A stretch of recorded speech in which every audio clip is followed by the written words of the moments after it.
মাকরুহ। সুন্নাহ হচ্ছে সোম আর বৃহস্পতিবার।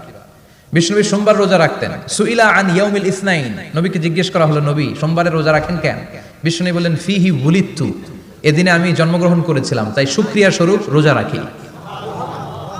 আজকে হচ্ছে ইয়াউমুল খামিস, মানে বৃহস্পতিবার, কিন্তু আজকে মাগরিবের পর থেকে, সূর্য ডোবার পর থেকে যে রাতটা শুরু হয়েছে, রাতটা কিসের রাত? জুমার রাত। এজন্য আমি সূরাতুল জুমা থেকে একটি আয়াত তেলাওয়াত করেছি।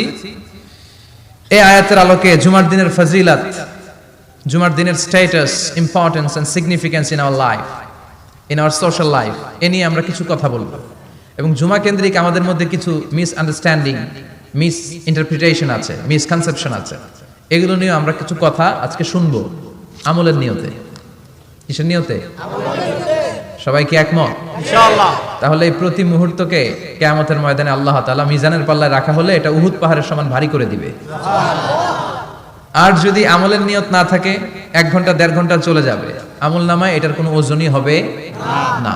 এজন্য যারা আসছেন সবাই শুরুতে নিয়ত খালেস করে নেন, যে যতক্ষণ শুনবো আমলের নিয়তে শুনবো। আর মাঝখান দিয়ে ওঠা বসা করবেন কারা কারা, এখনই একটু হাত তুলেন দেখি। 2-1 জন তুলছে ভুলে। আচ্ছা, কেউ উঠবেন না তো? কথা দিছেন? ওঠা বসা করাটা আমি পছন্দ করি না। খুব অল্প কয়েক মিনিট কথা বলবো, কিন্তু যতক্ষণ বলবো আমরা মনোযোগ দিয়ে শুনবো। ইনশাআল্লাহ পড়েন। ইনশাআল্লাহ। আরো জোরে ইনশাআল্লাহ। ইনশাআল্লাহ। তো আজকে আমরা যে সূরাটা থেকে কথা বলবো, সূরার নাম সূরাতুল জুমআহ। সূরার নাম কথা কয় না, জুমআহ, সূরাতুল জুমআহ। আরবি শব্দ বের করার একটু চেষ্টা করবেন, করতে করতে মুখটা নরম হয়ে আসবে, তখন আরবি শব্দ বেরোবে। ইংরেজি শব্দ, হিন্দি শব্দ বলতে বলতে আরবি বেরোয় না আমাদের। হিন্দি কইতে গেলে সব মুখস্থ। এখন বাংলার চেয়ে আমাদের ছেলেপেলারা হিন্দি বেশি জানে, ঠিক কি না?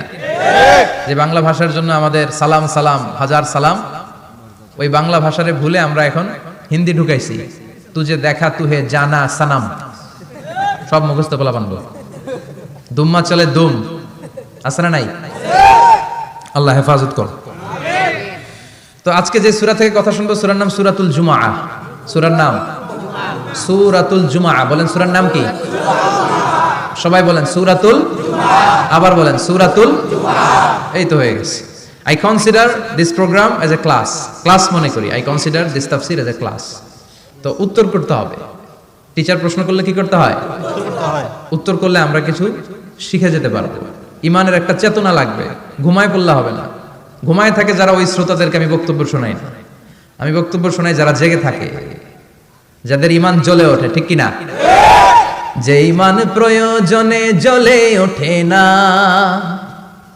যে ইমান সত্য ন্যায়ের কথা বলে না, যে ইমান প্রয়োজনে জ্বলে ওঠে না, যে ইমান সত্য ন্যায়ের কথা বলে না, যে ইমান বাস্তবে নাই, যে ইমান অন্তরে নাই, মুখে শুধু ফাঁকা বলি, কি করে তারে বলো ইমানে বলি, কি করে তারে বলো ইমানে বলি, কি করে তারে বলো ইমানে বলি, ঠিক কি না?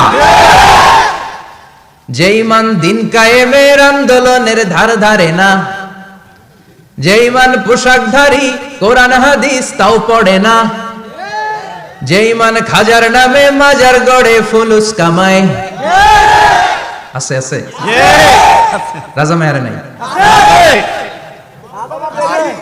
আছে, এগুলোর সাথে আমাদের কোনো সম্পর্ক না। কবরে পড়ে থাকা ব্যক্তির কাছে কিছু চাওয়া যাবে না, চাইতে হবে একজনের কাছে, তিনি কে? আল্লাহ। যে ইমান দিন কায়েমের আন্দোলনের ধার ধারে না, যে ইমান লেবাসধারী কোরআন হাদিস তাও পড়ে না, যে ইমান খাজার নামে মাজার গড়ে ফুলুস কামায়, যে ইমান শিরকিয়াতের আমল করে ভীত না হয়, যে ইমান বাস্তবে নাই, যে ইমান ময়দানে নাই, মুখে শুধু কথার কলি, কি করে তারে বলো ইমানে বলি, কি করে তারে বলো ইমানে বলি, কি করে তারে বলো ইমানে বলি, ঠিক কি না? এজন্য মুমিন জ্বলে উঠবে আপন শক্তিতে। এখন রবির এরা কয় জ্বলে উঠুন আপন শক্তিতে। আপন শক্তিতে জ্বলে উঠবে ইমানদারেরা ইমানের তেজে। চিল্লায় বলেন ঠিক কিনা? সূরার নাম সবাই বলেন আরো জোরে। সূরাতুল জুমআ। এটা মাদানী সূরা। কি সূরা? মাদানী সূরা। বিশ্বনবীর লাইফের দুইটা ইনিংস, একটা মাক্কি ইনিংস আর একটা মাদানী ইনিংস। মাক্কি ইনিংস 13 বছর, কয় বছর? মাদানী ইনিংস 10 বছর, কয় বছর? মনে থাকবে? এটা বিশ্বনবীর সেকেন্ড ইনিংসে নাজিল হয়েছে। সুবহানাল্লাহ কইবেন না? মাদানী ইনিংসে নাজিল হয়েছে এই সূরা, মাক্কি ইনিংসে নয়। বিশ্বনবীর মাক্কি জীবন আর মাদানী জীবনের কিছু পার্থক্য আছে। মাক্কি জীবনে বিশ্বনবী খুব নীরব ছিলেন, চুপিসারে তাওহীদের কথা বলতেন। মাক্কি জীবনে বিশ্বনবী সবচেয়ে বেশি ফোকাস দিয়েছেন তাওহীদের প্রতি। কিসের প্রতি? তাওহীদেরই মুর্শিদ আমার মুহাম্মাদের নাম বলো, মুহাম্মাদের নাম, আল্লাহর নাম জপলে বুঝতে পারি আল্লাহরই কালাম বলো মুহাম্মাদের নাম। ওই নামেরই রশি ধরে যাই আল্লাহর পথে, ওই নামেরই ভেলায় চড়ে ভাসি নূরের স্রোতে, ওই নামের বাতি জেলে দেখি আরশের মুকাম বলো মুহাম্মাদের নাম। তাওহীদেরই মুর্শিদ আমার মুহাম্মাদের নাম বলো মুহাম্মাদের নাম। পড়েন আল্লাহু আকবার। মাক্কি ইনিংসের কর্মসূচি ছিল তাওহীদ, ছিল রিসালাত, ছিল আখিরাত, এগুলোর কথা বিশ্বনবী বুঝিয়েছেন। আর মাদানী ইনিংসে বিশ্বনবী সশস্ত্র সংগ্রাম করেছেন। ইসলাম শান্তিপূর্ণ ঠিক আছে, কিন্তু ইসলামের পিঠ যখন দেয়ালে লেগে যায় তখন ইসলামেরও সামনে বাড়ানোর দরকার আছে না নাই? যে ঈমান প্রয়োজনে জ্বলে ওঠে না, জ্বলে উঠেছিলেন বিশ্বনবী আপন শক্তিতে, ঠিক কি না? তো এটা মাদানী ইনিংসের সূরা, এটা মাক্কি জীবনের সূরা নয়। আমরা এই সূরার আলোকে আজকে শোনার চেষ্টা করব যে জুমার দিনের, জুমার সালাতের এত গুরুত্ব কেন। বিশ্বনবী জুমার দিনকে বলেছেন ঈদের দিন। কিসের দিন? কথা বলেন। আমাদের দুইটা ঈদ আছে না, ঈদুল ফিতর, ঈদুল আজহা। এর পাশাপাশি জুমার দিনকেও বিশ্বনবী সাল্লাল্লাহু আলাইহি ওয়াসাল্লাম বলেছেন হাদা ইয়াউমুল ঈদ, হাদা ইয়াউমুন জাআলাহুল্লাহু লাকুম ঈদান। তাবারানির হাদিস। বিশ্বনবী বলেছেন এটা এমন দিন যে দিনটাকে আল্লাহ তাআলা তোমাদের জন্য ঈদের দিন হিসেবে ঘোষণা দিয়েছেন। পড়েন আলহামদুলিল্লাহ। আগামীকাল। দিনটা কবে? আগামীকাল। আল্লাহ তাআলার একটা বৈশিষ্ট্য হচ্ছে সুন্নাতুল্লাহি ফিত তাফদিল। এক এক জিনিসের উপর আল্লাহ এক এক জিনিসকে বৈশিষ্ট্যমণ্ডিত করেন, মর্যাদা দান করেন। ফাদ্দালা জামানান আলা জামান কামা ফাদ্দালা মাকানান আলা মাকান, ইনসানান আলা ইনসান। আল্লাহ ব্যক্তির উপর ব্যক্তিকে প্রাধান্য দেন, আল্লাহ সময়ের উপর সময়কে প্রাধান্য দেন, আল্লাহ স্থানের উপর স্থানকে প্রাধান্য দেন। এটা আল্লাহর সুন্নাত। এটা আল্লাহর কি?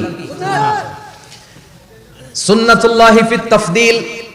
ফাদ্দালা জামানান আলা জামান কামা ফাদ্দালা মাকানান আলা মাকান, ইনসানান আলা ইনসান। পৃথিবীর সব মানুষগুলো এক রকম নয়, এক মর্যাদার নয়। আবার লক্ষাধিক নবী আল্লাহ দুনিয়ায় পাঠিয়েছেন, সব মর্যাদার, সব নবীর মর্যাদাগুলো কি সমান নাকি? সব নবীদের মধ্য থেকে বিশ্বনবীর মর্যাদা বাড়িয়ে দিয়েছে কে? আল্লাহ। আবার পৃথিবীতে শহরের শেষ নাই, হাজার হাজার শহর, শহরের মধ্য থেকে মক্কা শহরের মর্যাদা বাড়িয়ে দিয়েছে কে? আল্লাহ।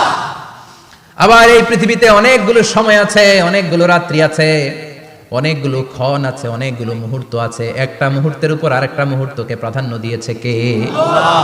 বলেন তো পৃথিবীতে সবচাইতে 365 দিনের মধ্যে শ্রেষ্ঠ দিন কোনটা? জুমা। আরাফার দিন। কোন দিন? কথা বলেন। হজে যারা গিয়েছেন আরাফার দিন দেখেছেন না? ইজহার আর রেদা পরে আমরা লাব্বাইক আল্লাহুম্মা লাব্বাইক বলি। এটা সারা বছরের মধ্যে শ্রেষ্ঠ দিন। আল আরাফা আল হজ্জ আরাফা। আরাফাটাই হজ। কেউ যদি আরাফার দিনে থাকতে পারে তার হজ হয়ে গেছে। আলহামদুলিল্লাহ। আলহামদুলিল্লাহ। আর হজে সব করেছে, আরাফা করে নাই, হজ হবে না। কথা বলেন, হজ হবে না। তার মানে বছরের শ্রেষ্ঠ দিন আরাফার দিন। এদিন আল্লাহ এত সংখ্যক বান্দাকে একসাথে ক্ষমার ঘোষণা দেন, বছরের কোন দিন এত মানুষকে ক্ষমা করেন না। সুবহানাল্লাহ। আবার শয়তান ওই দিনে এতটা লাঞ্ছিত বোধ করে, এতটা অপমান বোধ করে, বছরের কোন দিন শয়তান এত অপমানিত হয়